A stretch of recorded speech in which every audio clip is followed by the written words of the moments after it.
How's it going, everyone? I am Jeremy Alexander, also known as Jerementor on YouTube, and welcome to my new platformer mini-series. I'm really excited about this mini-series because what I've done is I've pooled together all the resources from the forums and just generally the internet on how to make a compelling and classic platformer game with Construct 2. Now, the reason why I did this is because there's no reason why your first game can't look something like this. Whether you're brand new to the software or you've used it before, there's no reason why you couldn't have gameplay features and why we couldn't focus on that versus just the engine and how to actually make an overall game that feels good and that looks nice as well. So what we're going to be doing, and I'm just going to run you down out of order here, is we're going to be making a menu system like you see here, where we're going to actually map it to local storage to pick our input. So if we go to controls here, you can see that we have three types of controls. We have WASD, we have the arrow keys, and we have the gamepad. And when you select one of those, it's going to map it to local storage. And that way, when you restart the game, it'll actually bring back what you had already selected. So if I pick the gamepad, now every time I restart the game, it'll always default to the gamepad until I change it again. I'll put it to WASD for now. Then we have an options menu where we have our globally stored music. And what that means is we have a persisting object that'll control the music. So when we go from layout to layout, you can actually mute the music. So if I mute the music here, which I have done because there is no music playing, and we go to our game, you can hear that the music will not be playing until I turn it on. So it's actually something that I haven't seen in a lot of Construct 2 games, and it's something that I really wanted to have in here. So it's a very simple feature to add. And when I unmute it, you can hear the music. And when I mute it again and we start the game, you will not be able to. Same thing goes for the SFX. If I mute it, you won't be able to hear that in the game at all.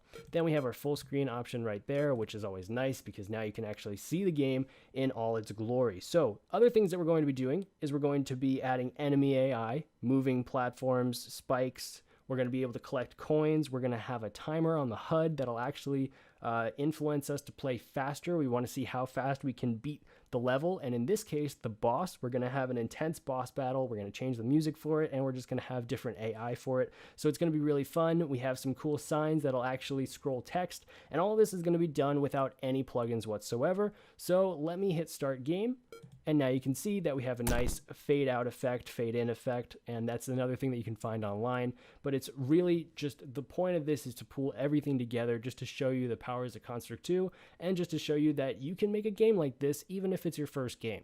So here's what we have. So we have our WASD working. We have variable jump height. So if I hit this only a little bit, or if I hold it down, we can actually do that. Later on, we will have wall jump and wall slide when you collect the power up. And then if I go over to this sign here, you can see that we have scrolling text. And if I hit X, we'll go to the next one and the next one and the next one until it's finished. And we have a cool zoom feature that does that as well. Now, all of this is just basic. This is just the engine. You can spend time to actually put your own twist on it. You know, one of the things that we were talking about is you could have a button appear when you go over the sign. So instead of just having it do this, you can have a button pop up and then you hit X and then it'll do that. All of these things are subjective. They're what you want to have in your game. So let's keep going here. You can see that we have some spikes shaking and falling before they actually fall. We have a cool sine wave effect on the coins, which is really fun to add. And then we have our moving platforms just like you would see in any other game. Now we have our enemies here, and when I jump on their heads, they die. But if I take damage from them, I'll lose a health, and when I lose health and then I jump on their heads, I should be able to get my health back. You couldn't see it in that split second, but it will drop health pickup, and you can pick that back up. So let's go down, let's keep going further. We have more signs, which is nice, and we can go ride this platform, avoid some spikes. Oh, I took some damage there. And we can go here. And we're going to talk about how when it comes to programming those spikes, how we can make them shake, if you can see in the bottom over here. And in addition to that, just how it influences your gameplay depending on when they fall. You can have them fall right before the player actually is in their line of sight, or you could have it wait until after, or you could have it at a random interval. So there's a lot of things that you're going to be able to do and extrapolate from what we actually make to putting your own twist on it. So here we have another enemy. I took damage from it because I didn't time my jump correctly. There we go. So there's my little drop, and I can pick that back up, and we have another sign, and I can grab my platform, or my power up. So when I grab my power up, I have this really neat dash effect that fades in and fades out. I call it a dash effect because that's usually what you see, and this only happens when we fall or when we jump. It'll kind of create this trail behind you. And now what we can do is we can actually jump higher, and in addition to that, we can actually wall jump, which is really nice. If we grab onto a wall, if we grab onto a wall and we hold down S for the keys or X for the gamepad, we can actually slide down the wall, which is nice. And we have different sound effects for that and for the wall jump when we jump off of a wall. So all of those things are relatively simple to add, but it's nice and it adds to the overall feel of your classic platform. So let's let these guys drop. There we go. And we have our final sign here. Did you hear that? My sign senses are tingling. Careful traveler, a boss approaches. So we're going to have a final boss fight just to top everything off, which will look really nice. And that platform got a little stuck there. But we have so many things going on that I really hope that all of these things, and if you do encounter any problems, they're problems that you can fix. So let me let the boss kind of come out, and let me unmute the music here with our pause menu, which we also have, and it also says the controller. And now you can hear the awesome, intense boss music, and now we can engage in this awesome, intense boss fight where I can pick up health. And let's see if I can beat him real fast, or if I die. It's okay if I die, because I want to show you the next menu here. I'm going to let myself die. So when I die, I can't mute the music on this layout, but I get taken to this frame that tells me how many coins I collected, how long it took me to complete the level, if I died or if I won, and then there's just the credits. And then when I restart here, let me mute the music again so you can hear me. My keyboard controls should be mapped there, so now I can actually go back and play again with WASD, or I can hit P to pause, and I can go back to the menu, and I can change it to the gamepad. Now if I go to the gamepad, I can pick up my game controller, and now I'm moving with my game controller, which is really nice. And same thing applies, everything works. So this is the game that we're going to be making. I really do hope that you are excited to make this game with me, because it's a lot of work and we have a lot of stuff to do, but I think I have a way to make it a lot easier for you to jumpstart your next platformer game. So let's get started. Let me close out of this and let's get started. All right, so what we want to do is we want to make a new project by going File, New Retro Style Project. And once we do that, we're pretty much all set up to have our pixel game. So let me delete these objects by selecting and deleting. And before you ask, I know I get this question all the time. I have a theme on my Construct 2, which is the Visual Studio theme. Go to the View tab up here, Style, Visual Studio Styles, and Visual Studio 2012 Blue. Then to make my event sheet dark, what I do is I go to Preferences. And if you don't have that as a hotkey, you can go File, Preferences. And you can go to your colors here, and you can choose the theme dark gray, and then you just hit load, select the theme, and then you hit OK. So now that we have that covered, let's go over our layout properties here. So this is going to be our game layout here, and I'm going to try to keep everything under one house for the event sheet until we absolutely have to split it up. This project is probably going to go over the free version limit relatively quickly. I'm going to try my best to keep it as intact with the free version as possible, but some things we just absolutely need, and one of the things is we need a lot of layers. So I think we're going to have around 12 layers by the time we're finished with this, and we're going to have about 300 something events. So we have a lot of work to do, but it's worth it because you'll see how much easier it is to prototype your game and get your game out there. So what we're going to do is, before we get into any naming structures, we're just going to click on our layout here. That way, oops, not double click. That way we actually have in our properties window, which if you don't have that open, you can just open it by clicking on the View tab and making sure your properties window is open. And we're going to go to our project properties. Now the first thing I want to do here is fill out the about. So let me call this, just like we did before, we're going to call this Floof's Adventure. This will be version 1.0 is fine. Description, simple game, platformer, whatever you want to call it. My reverse domain name is going to be com.jerementor, because that's my website, .main. This would be, you would have to have an ID if you were making an app, but this is pretty much targeted for desktop and HTML5.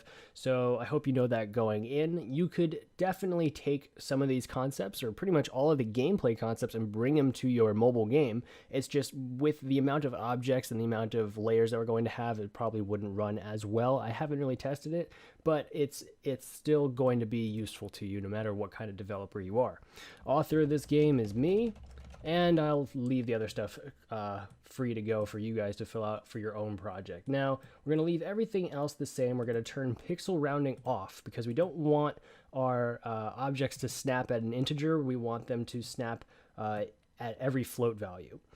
Then I think we're pretty much good to go. We are going to clear the background when we add in our background image, but let's actually go back to our layout size here. And on our layout size for this layout, we actually want to have unbounded scrolling to yes. And what that means is when we add the scroll to behavior to an object, it's going to scroll past this edge here. So instead of it stopping like right there, it's going to stop like right here or wherever we are when we hit this edge. So we're going to make sure that we limit the space here, but we want to have the unbounded scrolling for our actual level. For the menu and stuff like that, I turn it off.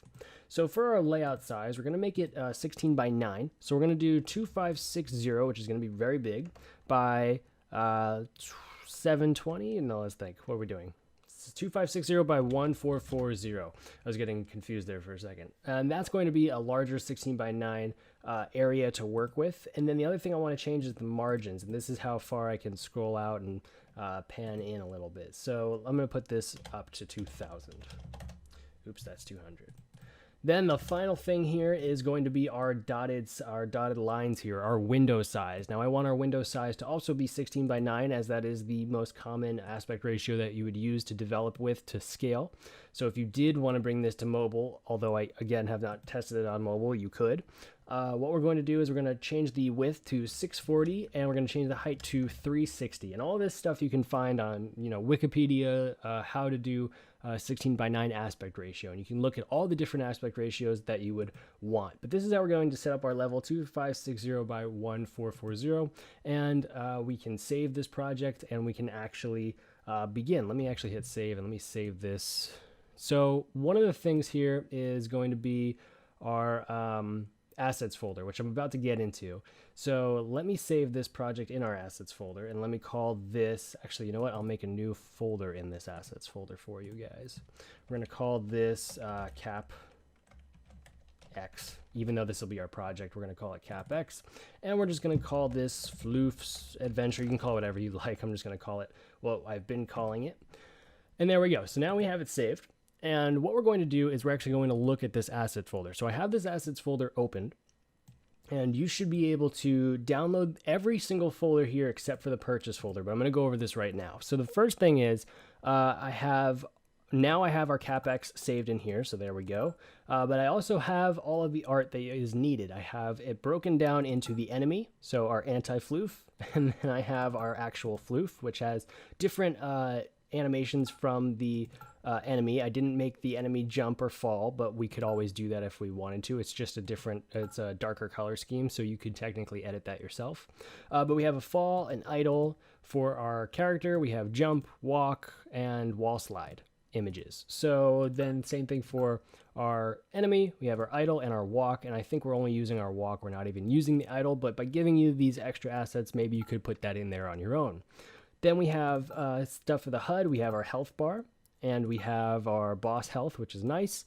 We don't use the A button for anything, but I thought since we had it made, we might as well just put it in there. So if you want to use the A button, you can. Use the X button just to illustrate that you have to press X for this part, and then we have our text box. And all of these things are going to go on their own layer, and they're all going to have their parallax down to 0 so we can actually keep them static inside the window. Then we have all of our level stuff. We have our arrows. We have top and bottom arrows, which technically we could have cloned it and flipped the image, but having them as separate sprites works as well. We have our boss door, which we're going to probably put into one sprite so we can just have it appear and shake violently, which makes for a nicer impact. Then we have our coin. We have our dash, which is really our trail effect, which is nice. We have our explosion. So I didn't show the explosion because in the demo that I was doing, I actually chose to die instead of chose to win. When we defeat the boss, he explodes, which is really cool, and we have all these particles go crazy, so that's fun as well. Then we have our health, which we pick up, and just in case you ever wanted to program something else where you don't have a health pickup, or if you pick up an empty health by accident, maybe that's another thing that you could put in there, so I threw that in there as well. Then we have our spike and our power-up feather orb. Let's keep going. We have our menu stuff, our menu buttons, and I think these are just a little bit backwards on the naming convention. This is going to be our button neutral position, and this is going to be our hover. Then we have our UI panel as well. Then we have our sign. I'm skipping over the purchase for right now. Then we have our sign, and this is just our sign. I can make this into extra large icons or something like that. We have our sign image right there, which is our PNG, and then we have our XML files, which we read the sign data off. So we'll be going over that as well. And then finally, we have our tile maps, and this is what we're going to be starting with. We're going to be setting up our level. So we have our background and we have our tile map. And to make things easier, or as easy as possible for you, I've given you the exact tile maps that I've used. They're saved as TMX files, so you can open them in Tiled, which is a free tile mapping program, but you don't even need to because we're going to be just importing these and you'll have the exact same level that I used.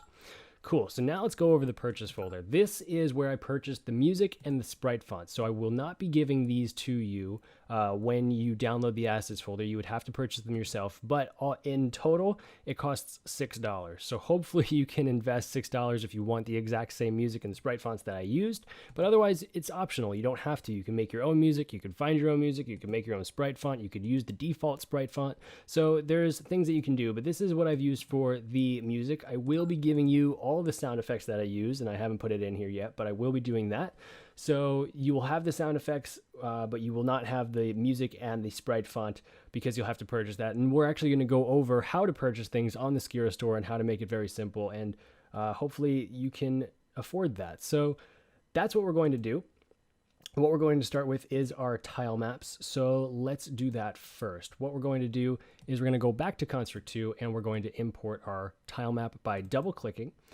And we're going to make a new tile map. So we're going to go to our tile mapped object and we're going to click. And now when I hit open here, let me just navigate to my to the assets folder. Now that I'm there, I'm going to go to the tile map and I'm going to actually grab this tile map PNG. So this is the tile map that the TMX file will read data off of. So I'm going to exit out of that, and then by default, it's going to make it as large as the layout can. And we can rename this to TM level and hit OK. And what we're going to do is we're actually going to need to do a few things because we're going to have the background. But for right this second, let's just import the tile map object. So let's go to our view tab up here and let's open up our tile map bar, which will open up right here. I tend to close out of it even though I have it docked, but oops, now I don't have it docked. There we go. Let me put this back right there or there. All right, no worries. I'll open that back up in a second. But what we have here is our tile map bar, and we could actually just paint on our tile map like so, which is fine. And you can totally design the level like this if you choose to. There's other tools here where you can actually just click and drag, and you can actually just right-click and erase, or you can grab the eraser. One of the things that we will be using is the tile map collision tool. So I want to show you this really quickly, and we're going to go over this when we actually have an issue like this. If I were to paint a tile on, and this is pretty much where these issues might occur, like this, which is a corner piece, if I double click on this, you can see my tile map collision here. And this tile map collision is almost perfect, except what I'm going to end up wanting is more of a slant. So I'm going to want to move these numbers. I'm going to right click and add a point. I'm going to want to make this as close to 8 as I can. And that way it's going to match up with our other tiles. We're going to go into that, but that's something that we are going to be using with the tile map. And now when you actually turn on collisions here, or let me see, there should be a way that you can view these collisions later on. We'll have to look at that. But really what we needed right now was just to import this tile map object with this tile map. Now these tiles are 32 by 32, so you don't have to change anything here, which is really nice because sometimes you can mess around with tiles from the internet and they don't line up. So what we want to do is we want to open and import our TMX object. So let me again navigate to our assets folder here, and let me bring that back. Let's go to our tile maps and let's import our level tile map. Let's Okay, so when I import the tile map, I did not know that. It's actually going to already take the same sprite sheet, so we can just hit replace image and it'll use the same thing. And let's see here. Did that actually do that properly? It did. It just looks a little funny when it's zoomed out. But now we should have our tile map object ready to go. So that's our tile map object. Let's hit save. And the one thing I didn't talk about yet was the exporting. So hopefully you have decided to purchase Construct 2 Personal Edition because it is just a better value, in my opinion, than using the free version. If you're serious about making fun games, retro style games, anything like that, it just has more to offer. So if you go to the project properties here, now I don't remember off the top of my head if you can or cannot use NWJS, but I will be using NWJS to preview the game because it's easier for me rather than switching back and forth between Chrome. So you can use whatever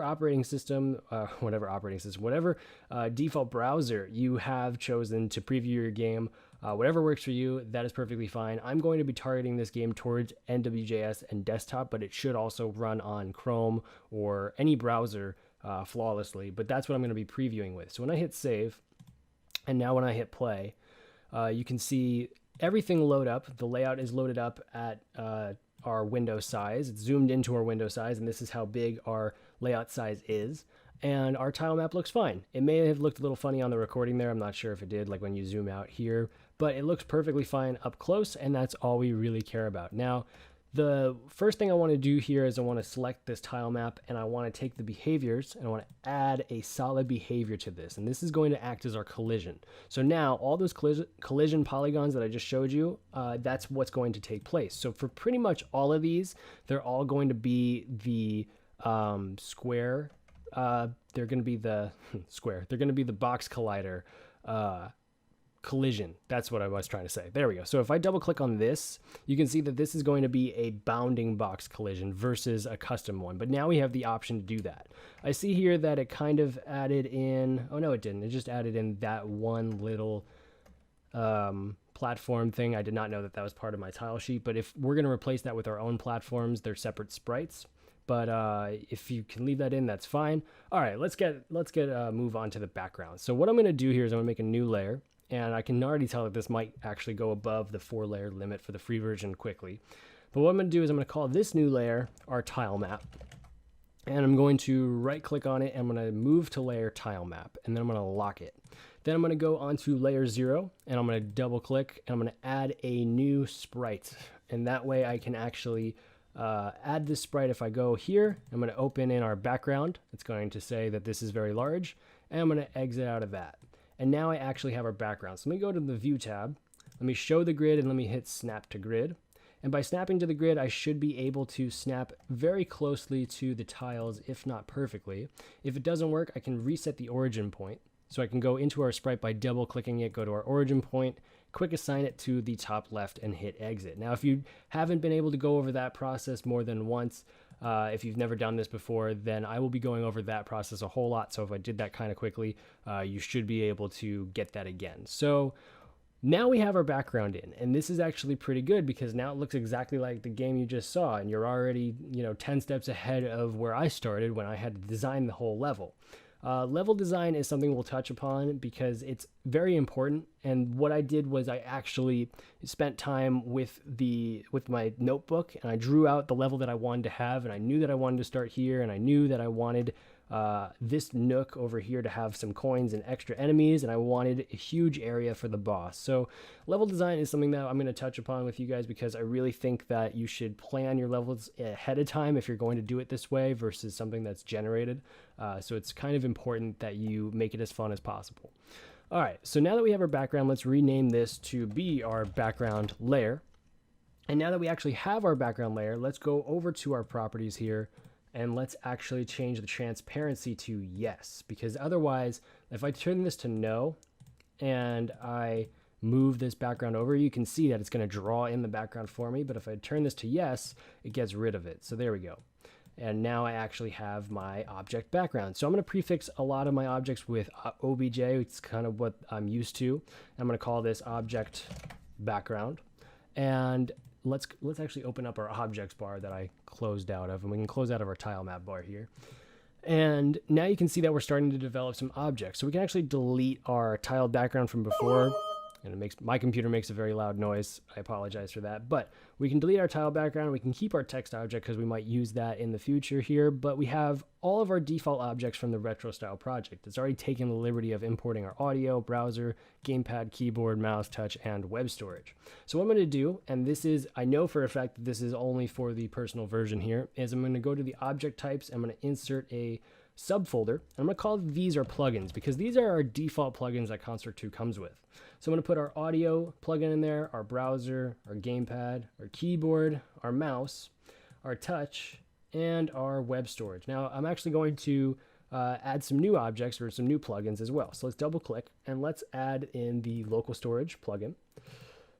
Let's double click and add in the XML plugin. Let's double click and let's type in the Ajax plugin.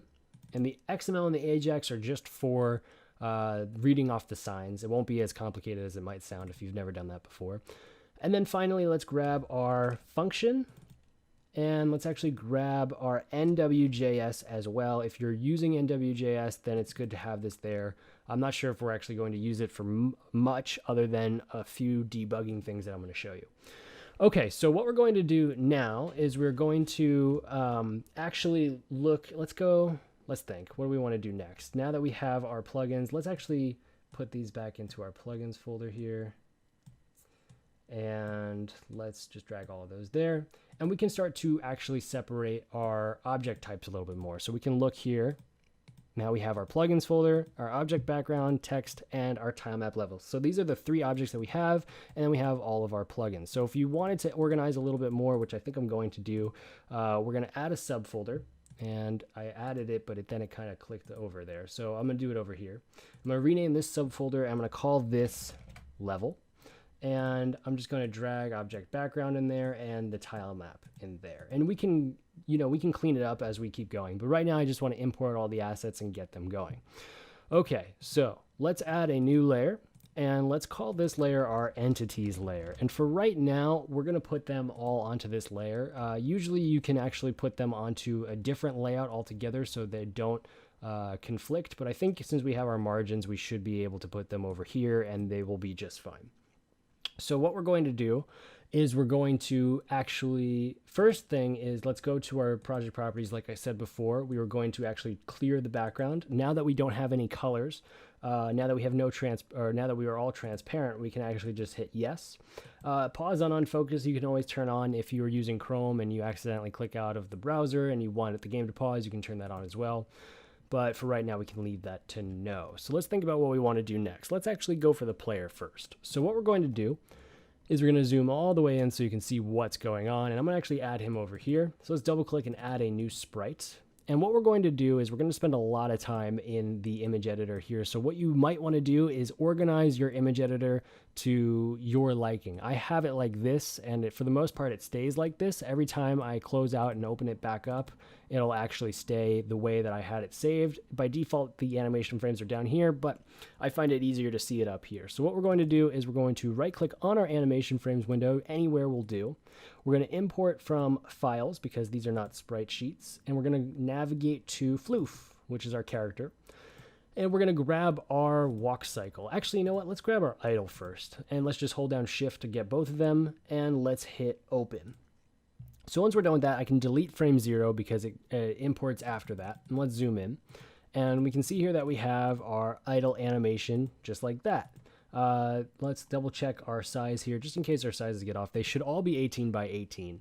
But what we want to do here is we want to just make sure that our bounding box is set, and this is our collision that our player will actually collide with the tile map with. So let's make sure that this is set to bounding box, and to apply it to every animation, we're just going to hit apply to all.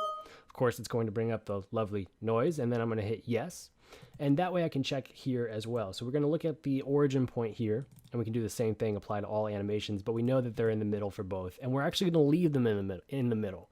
One of the things that you might do in a different game is you might put the origin point for the player to the bottom so it flips from the bottom, but we're going to leave this in the middle since all we're doing is jumping and walking and holding still. So what we're going to do is we're going to rename the default animation to idle.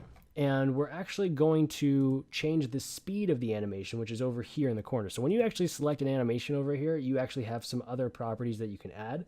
The first property we want to change is we want it to loop. And now this is a cool thing. You can just double click on this rather than trying to find the bar, which is kind of hidden there. You can just double click and it'll change for anything that's yes or no or true or false. For the speed, I think I'm going to put this to 10, but we might mess around with that if it's too fast or too slow. We'll have to mess around and see how that looks, but I think 10 frames should be good. So there we go. We have our idle animation, and let's actually just leave it as idle for right this second. And let's actually put this right there. Now, the thing we need to do is we need to call this our object player. Let's call this object player. And the thing we really need is our behavior. So we're going to spend more time with all of the behaviors. I'm going to add all the behaviors in the next lecture, but I just want to get you up and running because this is how easy it is to make a platform game with Construct 2.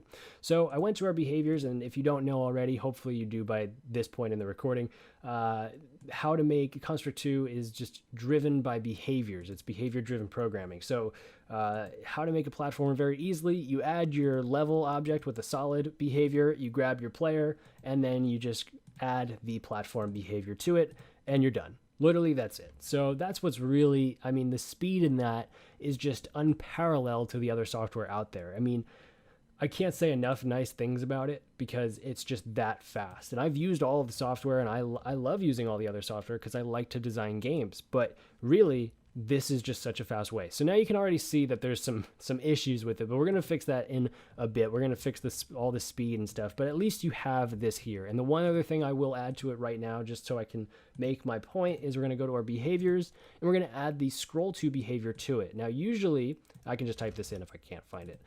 Usually what I do is I have a camera object and I have it follow the player, but for this, since it's classic style, all I need to do is have it center on the player, so I don't really need a camera object at all. Since we have unbounded scrolling, like I explained before, it's going to go past the edges, so I'm going to hit play, and this is actually going to go past it when I use the arrow keys. There we go. So I should collide here, but it's going to go past, and now you can see that it's a black border because it's like the abyss, you know, there's nothing there. But now we can actually walk around because of the scroll to behavior. We can actually walk around the level, and we can see how this is already taking shape for the most part, right? We see the entire level. Our collisions are completely off, but that's okay. But now we can actually explore and go around, and you know, just in 10 minutes we have this done. So this jumps too high, which is really cool because now this actually influences our gameplay, because you're probably like, oh man, now I gotta go back, I gotta hop on this platform which would be there, and I have to go get that power up, and you already went through and endured some spikes, and maybe you're only on one life left. So all of this is part of the level design that we'll continue to talk about as we continue to make this. So now that we have our player, let's think about what we have to do next. What else would we like to add? Let's start to add in, but we're not going to do the behaviors as much. Let's start to add in the other sprites. So one of the things that I don't think I actually have in the assets folder this moment is the platform, so we'll save that for the next lecture. But we can start to add in all of our other stuff, and we'll move them onto their own layer at a separate point in time. But just so we can catch up here, let's go to our assets folder, and we'll add in the other animations when we actually make the player move and fix the collision in the next lecture. Let's go to our level, and let's add in our power up icon. And let's call this object power up. It's really just like a feather orb, which is what I called it in the sign stuff, but originally it was going to be a rocket boot, but I'm very happy with the feather orb, so we're going to call it that. But if I do call it a rocket boot throughout time, that's the reason why. Let's add in our coin object as well, and let's call this our object coin. And all of these are supposed to be sprites, so we're doing this manually. You might be able to drag it all in at once from the assets folder, but I'd rather do it this way. So we're going to just make another sprite on our entities layer here. We're going to open up the folder. Let's add in our spike, and we're going to just add all of these in, and we're going to name all of these so we have them for the next lecture when we actually give them behaviors and we do all of the player programming and all of the environment programming. And all this will take shape a lot faster than I thought, so I'm actually excited about this. So if you're watching this and you feel like you know exactly what to do from here and you just want to import all of your sprites, then feel free to go do that. I'm going to call this object trail because that's the effect that it does. You can also make your own sprites. If you don't like this trail effect, I know it might not fit the style as much, then feel free to make your own effect whatever you want to do, really. I'm just here to help provide the logic. So object explosion. Actually, you know what? Object explosion is not a sprite. I messed that one up. I'm getting into the mode here where it's just automatic. That's going to be a particle effect. So let's go to our particles. You might notice that I do have plugins installed, but that's for my own benefit. That is not for this project. So if you see something that you don't have, it's probably a plugin. And you can probably get it for free, and you can just quickly Google exactly where to get it. This is our object explosion, which we will add later on when we do our boss. Let's see what else we have. Let's go to our sprites. Let's open up the folder. Let's add our health full, because I like this. Object pickup. Object health pickup is cool. And let's go add our sprites. Let's see what else we have. Anything else from here? We got our spikes. We're going to do the boss door stuff in a bit. We can do that now, actually. Let's get our arrows. That's what I was missing. So our arrows are going to be in a family for a collision. So I'm warning you guys now, there's going to be some overlap with the free version, a lot of overlap with the free version, and that's going to be one of them. Using families is extremely helpful. And honestly, families are the reason why I upgraded when I was first starting. I was like, wow, I need that feature. Because when you have a family, you can group together your objects, and then you only have to write the code once. You can say, if the player collides with the arrow family, then I can have it do its intended effect rather than repeating over and over again. So I didn't call this anything. Let's call this object ceiling, object arrow ceiling arrow. Let's double click. Let's add another sprites, and let's see what else. Actually, let's close out of this, and for our actual for our boss doors, let me hold down shift and hit open.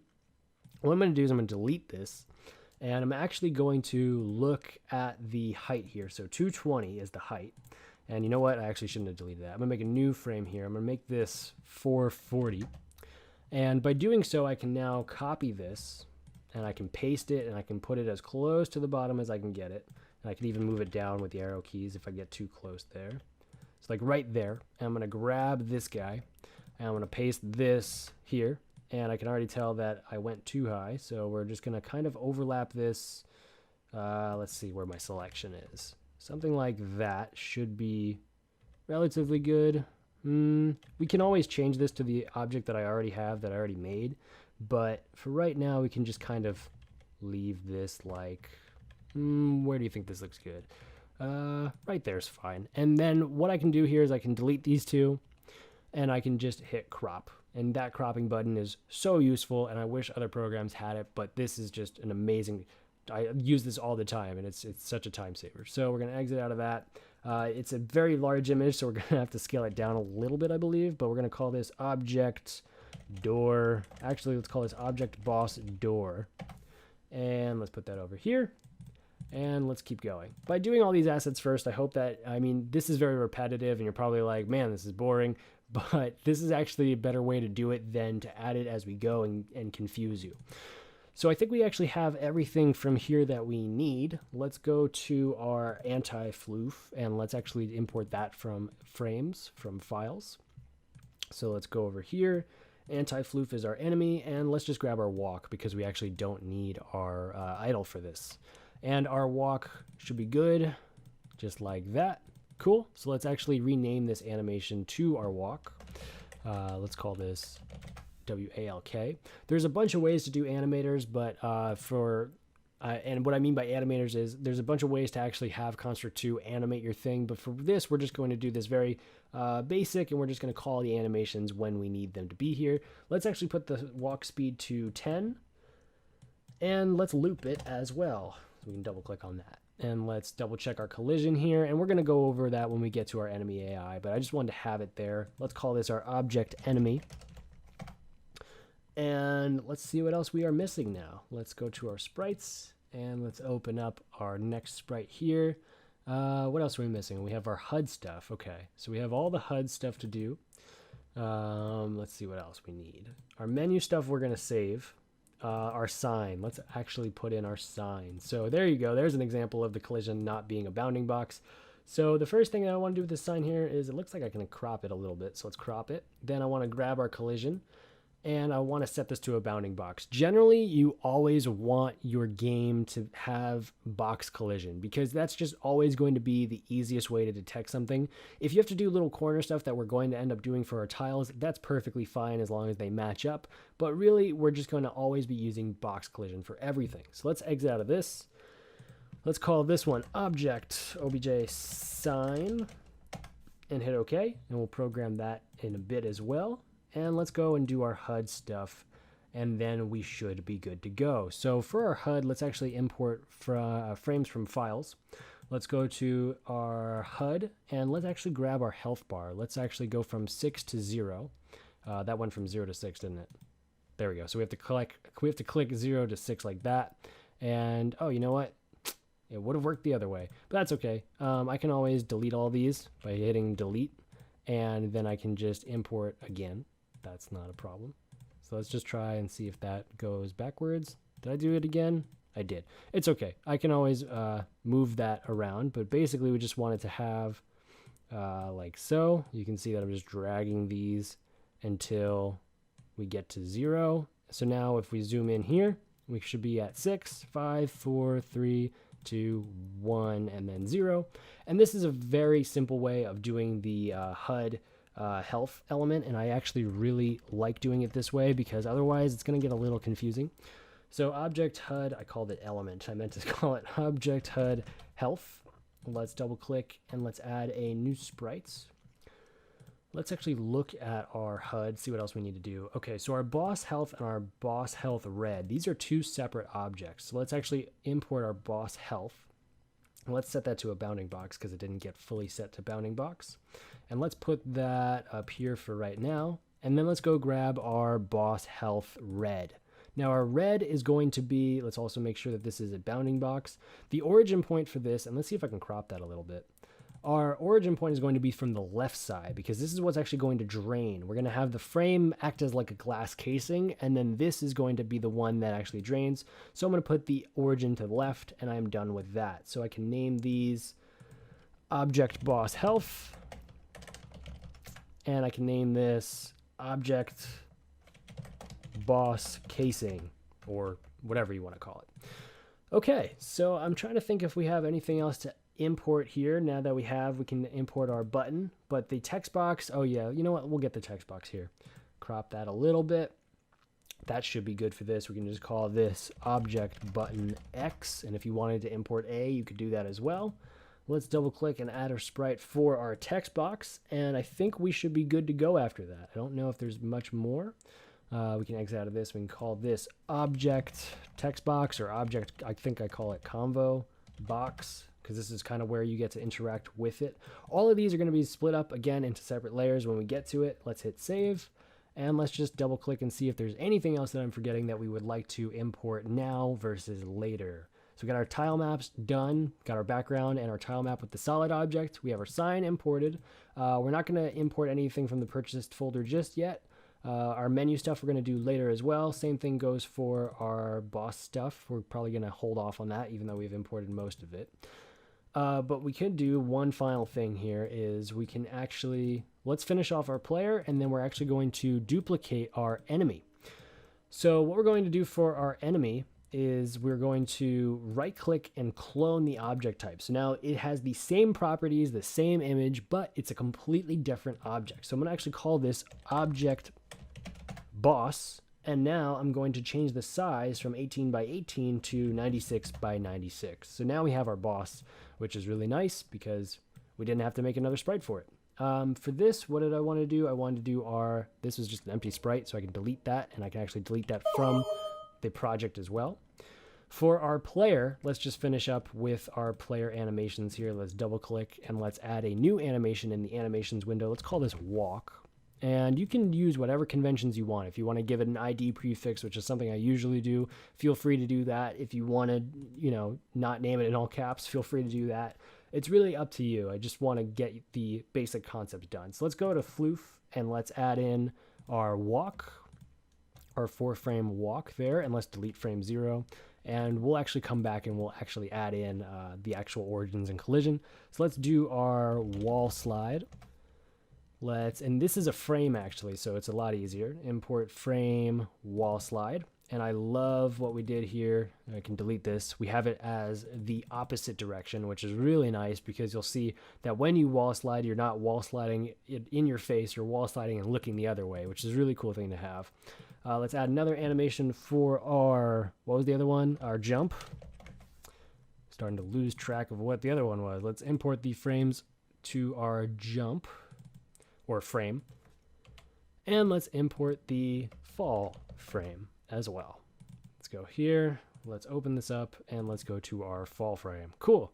So let's go to our idle and let's grab our collision. And even if they're all the same, let's set all, apply to all animations to bounding box. So now when I look at all of these and I look at all the frames, they're all at the same, which is what you want to have. Otherwise, it'll mess up really badly. So make sure you do that. And what I mean by really badly is your sprite will just go like this. It'll look like a sine wave. It'll just start to freak out, especially if your origin point is in different locations. So let's apply this from the idle frame to all animations, and there we go. I apologize again for that sound. It's pretty annoying. But okay, so now we're pretty much done. I think we are all set up. We have all of our things here. If you wanted to go even further, you could even make them their own folders here. You can give them all their names. For our text object, we're going to get into that in a second for our sign. So we're probably going to have another one of those, but we can call this for right now our object dest text. That's going to be our destination text. And then we're going to have our source text as well that we read from for our, let's actually, yeah, you know what? I'm contemplating if I want to import more for the XML stuff. You know what? We might as well do that since we're here. Let's go to our files folder here. And this is just a place for any other extra files. And let's actually import this from our Floof's Adventure or our assets folder. Where did my assets folder go? Let's import this from our sign, and this is good because I guess I'm just going to get all these things imported right now. So let's import all of these XML files. We're going to go over these in the next lecture or in the sign lecture if I do that separately or not, but at least we'll have them imported and ready to go. So now our project is really looking good, and this is what the data is going to read off of when we actually hover over a sign, when our player actually collides with the sign. Okay, so that was a whole lot of importing, but thank you for sticking with me. Hopefully you kind of skipped through it and understood that once we got to our third import, you kind of knew what to do from there. I probably should have said a disclaimer, you should import all the assets right now, but now that we're done with that, we can actually move on and get to our game programming. So I'm really excited to go do that. I will see you in the next video. Thank you so much for watching.